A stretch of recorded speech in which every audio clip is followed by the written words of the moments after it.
Question है, लोक देवता गोगा जी किस लोक शासक के समकालीन थे? तो ये महमूद गजनबी के समकालीन थे लोक देवता गोगा जी। और लोक देवता गोगा जी राजस्थान के 5 पीरों में से एक थे और इन्हें सांपों के देवता, गोरक्षक देवता, नागराज और गोगा पीर के नाम से भी जानते हैं। इनका जन्म ददरेवा गांव में हुआ था गोगा जी का, और ये विक्रम संवत 1003 ईस्वी में हुआ था। ये राजपूत जाति से संबंधित थे गोगा जी, और इन्होंने गायों की रक्षार्थ अपने प्राण उत्सर्ग किए थे। ये था गोगा जी के बारे में। नेक्स्ट हमारा, मीरा द्वारा चित्तौड़गढ़ परित्याग के समय मेवाड़ का शासक कौन था? तो विक्रमादित्य था मेवाड़ का शासक जब मीराबाई ने चित्तौड़गढ़ किले का परित्याग किया था। क्वेश्चन है, किस दुर्ग में जौहर नहीं हुआ है? तो जयगढ़ दुर्ग जो कि जयपुर जिले में स्थित है, यहाँ पर एक भी जौहर नहीं हुआ है। क्वेश्चन है, परबसर का मेला किस लोक देवता की स्मृति में आयोजित किया जाता है? तो ये तेजाजी लोक देवता की स्मृति में आयोजित किया जाता है, जो कि प्रतिवर्ष श्रावण पूर्णिमा के भाद्रपद अमावस्या को परबसर नागौर के अंदर मेले का आयोजन किया जाता है। और यहाँ पर ये सबसे बड़ा पशु मेला है राजस्थान राज्य का। नेक्स्ट हमारा, निम्न में से कौन सा आभूषण पुरुषों का है? तो जो छेला कड़ी आभूषण है वह पुरुषों का आभूषण है, और ये पुरुषों के द्वारा पैर में पहना जाने वाला आभूषण है। नेक्स्ट हमारा, छेड़े किस अवसर पर गाए जाते हैं? तो शिशु मृत्यु के उपरांत गाए जाते हैं छेड़े। क्वेश्चन है, राजकुमारी मोमल किस स्थान से संबंधित है? तो ये लोदरवा स्थान जैसलमेर से संबंधित है राजकुमारी मोमल। नेक्स्ट हमारा, राजस्थान में कौन सा सीमेंट उद्योग का केंद्र नहीं है? तो गडेपन सीमेंट उद्योग का केंद्र नहीं है। इसके अलावा निम्बेड़ा, मोडक और ब्यावरी ये तीनों ही सीमेंट उत्पादक के केंद्र है। अरावली पर्वतमाला के निम्न में से कौन सा शिखर सर्वोच्च है? तो ये कुंभलगढ़ पर्वत शिखर है, जो कि दिए गए पर्वत शिखरों में से सर्वोच्च शिखर है, जिसकी ऊंचाई 1224 मीटर है, और ये अरावली की 7वीं सबसे ऊंची चोटी है कुंभलगढ़, तथा अरावली श्रृंखला के भूभाग उदयपुर के उत्तर पश्चिम में कुंभलगढ़ और गोगुंदा के पठार के रूप में स्थित है। इस पठार को भोराट का पठार हमें कहते हैं। तो इन दिए गए सभी पर्वत शिखरों में से कुंभलगढ़ सबसे ऊंचा है, और इसकी ऊंचाई 1224 मीटर है। क्वेश्चन है, जैन मंदिर की स्थापना का उल्लेख करने वाला प्रतिहार अभिलेख है? तो ये घटियाला अभिलेख है, जिसमें जैन मंदिर की स्थापना का उल्लेख किया गया है। तो ये 861 ईस्वी में लिखा गया था, और ये जोधपुर जिले के घटियाला गांव में 2 शिलालेख स्थित है, जिनमें एक लेख महाराष्ट्री भाषा में तथा दूसरी लेख संस्कृत भाषा में लिखा गया है। इन लेखों से हमें मंडोर के प्रतिहारों की नामावली एवं उनकी अभिलेख की उपलब्धियों की जानकारी मिलती है। तो ये घटियाला अभिलेख में उल्लेख किया गया है जैन मंदिरों का। नेक्स्ट हमारा, ग्वालियर अभिलेख में मल्लेच्छों का नाशक किसे कहा गया है? तो ये नागभट्ट को कहा गया है मल्लेच्छों का नाशक है, क्योंकि ग्वालियर अभिलेख के कथन के अनुसार नागभट्ट ने मल्लेच्छ नरेश की सेना को पराजित किया था। ये मल्लेच्छ अरब के थे, जो सिंध पर अधिकार करने के पश्चात वहां से भारत के अन्य भागों में अपनी सत्ता का विस्तार करना चाहते थे। तो वहीं ग्वालियर अभिलेख में नागभट्ट को नारायण और मल्लेच्छों को नाशक कहा गया है।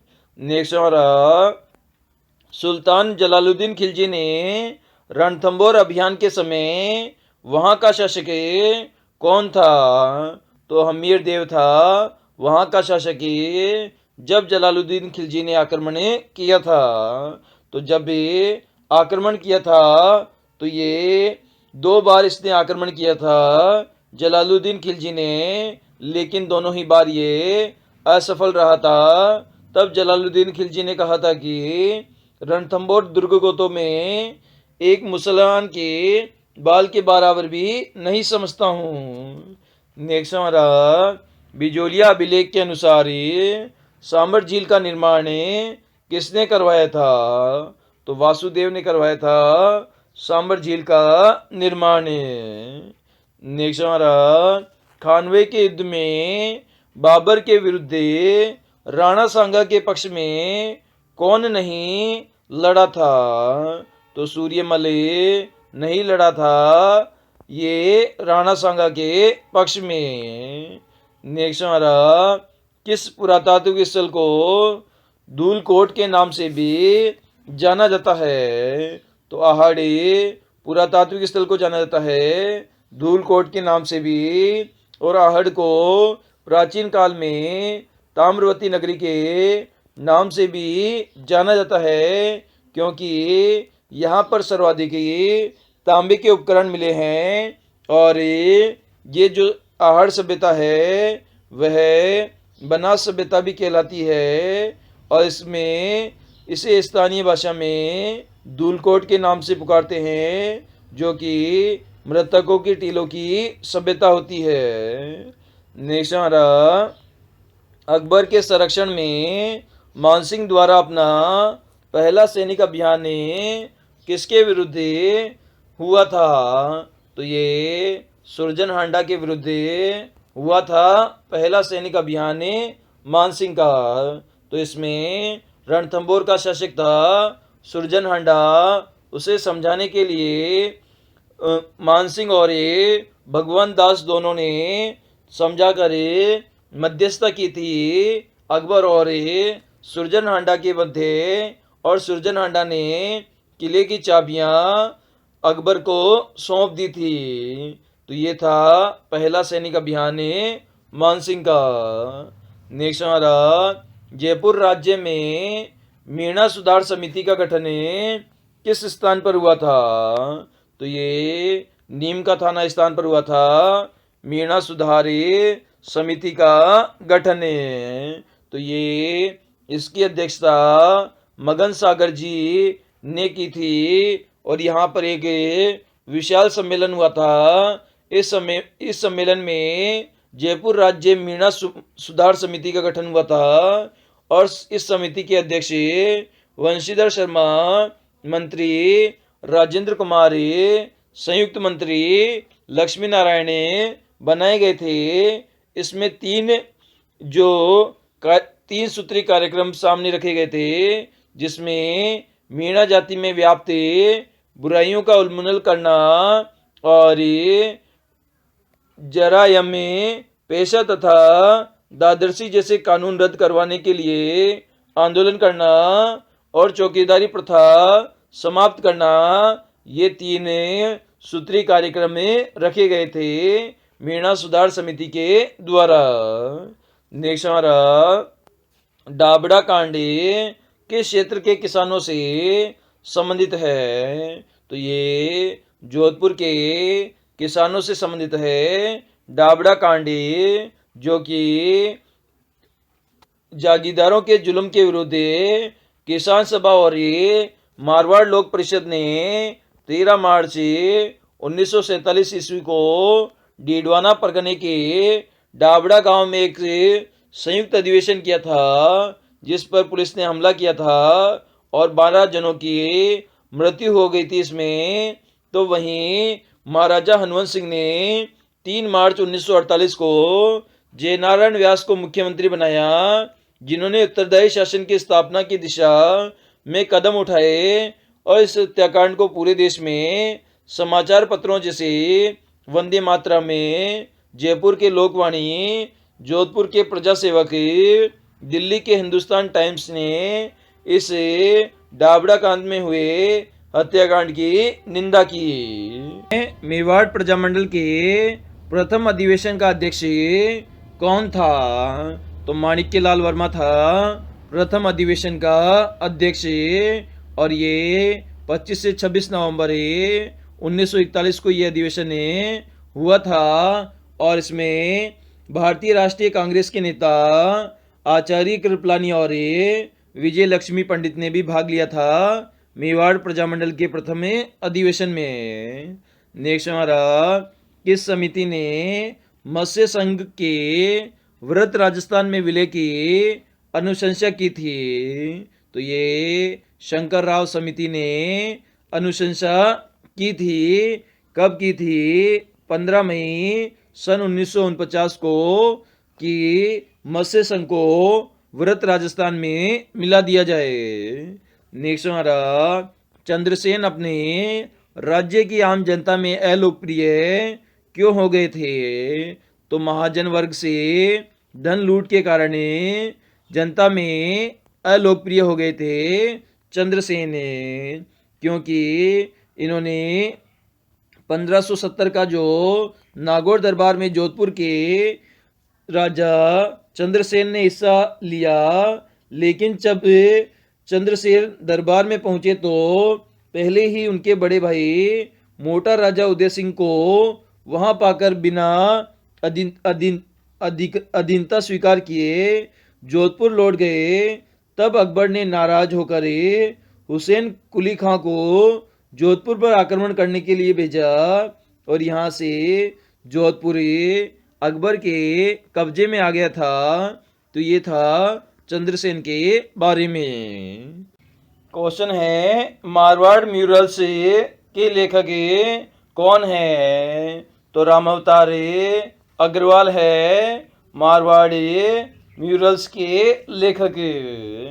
नेक्स्ट हमारा, रमझोली आभूषण मध्यकालीन मारवाड़ में शरीर के किस भाग से संबंधित है? तो ये जो है वह पैर से संबंधित है, रमझोल आभूषण, और ये सर्वाधिक प्रचलित आभूषण है मारवाड़ी क्षेत्र का। नेक्स्ट हमारा, पृथ्वीराज राठौड़ द्वारा रचित पुस्तक वेली किशन रुक्मणी किस भाषा में लिखी गई है?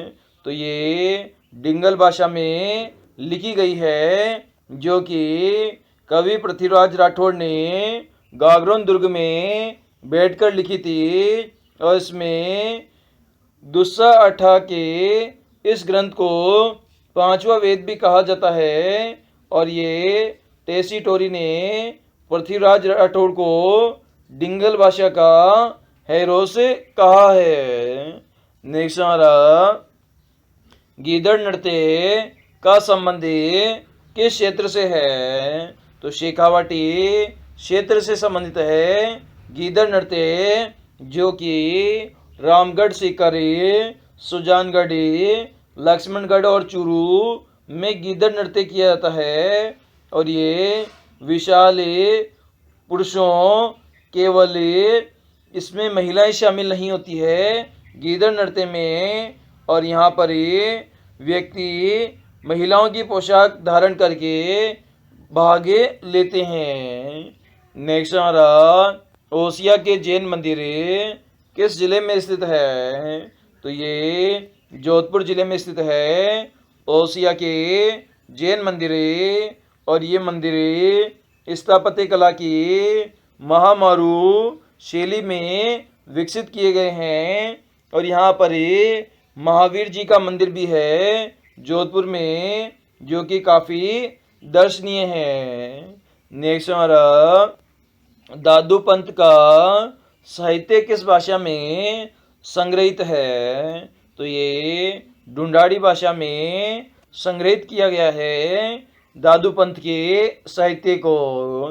तो दादू दयाल जी थे, उन्हें राजस्थान का कबीर और भक्ति आंदोलन का जनक भी कहा जाता है।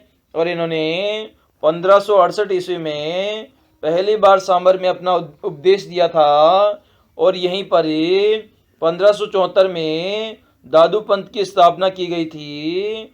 दादू दयाल जी ने सुप्रसिद्ध कायावेती ग्रंथ सत्य भामाजी नु रूसण की रचना भी की थी। नेक्स्ट हमारा किस दुर्ग को गठ बीटली के नाम से भी जाना जाता है? तो ये तारागढ़ दुर्ग को जाना जाता है गढ़ बीटली के नाम से भी। जो तारागढ़ दुर्ग है उसका निर्माण अजय राज ने करवाया था, इस कारण से अजमेरू दुर्ग भी कहते हैं। और ये अजमेर जिले में स्थित है और ये एक गिरि दुर्ग है जो कि बीटली पहाड़ी पर स्थित है, इसलिए इसका नाम गढ़ बीटली पड़ा है। प्रश्न है निम्न में से कौन सी नदी राजस्थान के आंतरिक आबोहवा तंत्र में संबंधित नहीं है?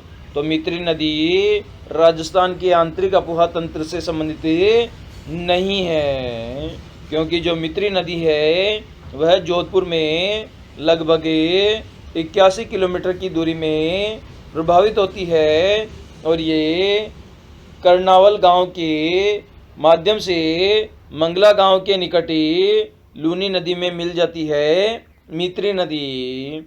इसके अलावा रूपनगढ़, खंडेल और मेंथा ये तीनों ही आंतरिक आबोहवा तंत्र वाली नदियां हैं।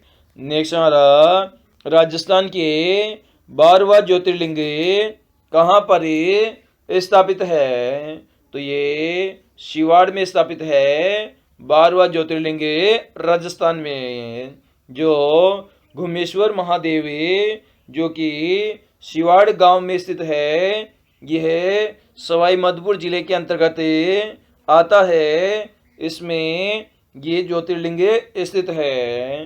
तो मंदिर के गर्भगृह में स्थित शिवलिंग हमेशा जल से डूबा रहता है और ये राजस्थान का एकमात्र मंदिर है जिसमें महिलाओं के प्रवेश को वर्जित किया हुआ है। मतलब शिवाड़ जो मंदिर है उसमें महिलाएं प्रवेश नहीं कर सकती है। नेक्स्ट हमारा केंद्रीय शुष्क बागवानी संस्थान कहाँ पर स्थित है? तो ये बीकानेर जिले में स्थित है केंद्रीय शुष्क बागवानी संस्थान, जिसकी स्थापना 1993 ईस्वी में की गई थी, जिसके द्वारा उद्यानिकी फसलों की जैव विविधता को संरक्षण किया जाता है और अच्छी और गुणवत्ता वाली और प्रतिकूल मौसम सहने वाली किस्मों को विकसित किया जाता है। राजस्थान सहकारी डेयरी फेडरेशन लिमिटेड का मुख्यालय कहाँ स्थित है? तो जयपुर जिले में स्थित है सहकारी डेयरी फेडरेशन का मुख्यालय और ये 1975 में इसकी स्थापना की गई थी, लेकिन 1977 में इसका नाम राजस्थानी राज्य डेयरी फेडरेशन लिमिटेड दिया गया था और इसका मुख्यालय जयपुर में है। नेक्स्ट हमारा वर्ष 2001 से 2011 की अवधि में राजस्थान के निम्नलिखित में से किसमें उच्चतम दशकीय जनसंख्या वृद्धि दर पाई गई है? तो ये बाड़मेर जिले में उच्चतम दशकीय जनसंख्या वृद्धि दर पाई गई है, जो कि 32.5% है और सबसे कम में गंगानगर जिले में जनसंख्या वृद्धि दर आंकी गई है, जो कि 10% है, जो कि सबसे कम है।